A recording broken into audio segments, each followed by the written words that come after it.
Bonjour à tous. Une fois qu'un réseau a été conçu dans les règles de l'art, on comprend qu'ensuite, il y a une autre étape, c'est l'installation. Étape qui est souvent réalisée par des distributeurs qui sont installateurs, parfois par les clients finaux, hein, quand ils veulent eux-mêmes prendre en charge cette installation.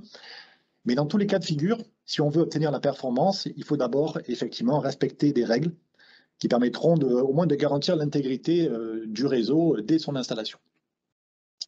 Dans les règles qui sont importantes, il y a une première qu'il faut mettre en lumière, qu'il faut avoir à l'esprit, c'est le stockage des produits. Un produit, effectivement, comme par exemple un goûteur intégré, hein, un rouleau de goûteur intégré, doit être stocké dans un lieu protégé et selon des règles minimales pour éviter évidemment des dommages avant même la première installation. Évidemment, les couronnes à installer au-dessus du sol pour éviter l'entrée des matières ou d'animaux ou d'insectes dans les tubes.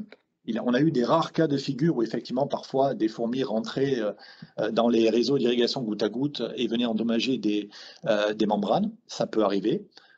Évidemment, plus souvent, c'est tout simplement tout ce qui est mécanique, hein, la manutention, les passages d'engins peuvent occasionner effectivement quelquefois des dégâts. Donc faire attention à la façon dont on stocke les produits, très important.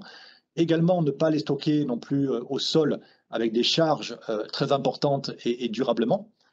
Comprendre qu'on parle de polyéthylène qui peut s'ovaliser, on peut avoir effectivement dans le temps des soucis hein, sur les réseaux d'irrigation goutte à goutte si effectivement ce stockage n'a pas été effectué avec un minimum de soins. Et ça, c'est très important. Chez Netafim France, qu'on fait par exemple, vous l'avez à l'écran aujourd'hui, à l'instant, on a des cages métalliques qui permettent de protéger les produits et de les entasser sans que, de constituer des piles sans que eh bien, un poids excessif ne soit exercé sur la couronne qui se trouve en bas de la pile. Ça, c'est un élément important pour permettre effectivement de protéger le produit dès le départ.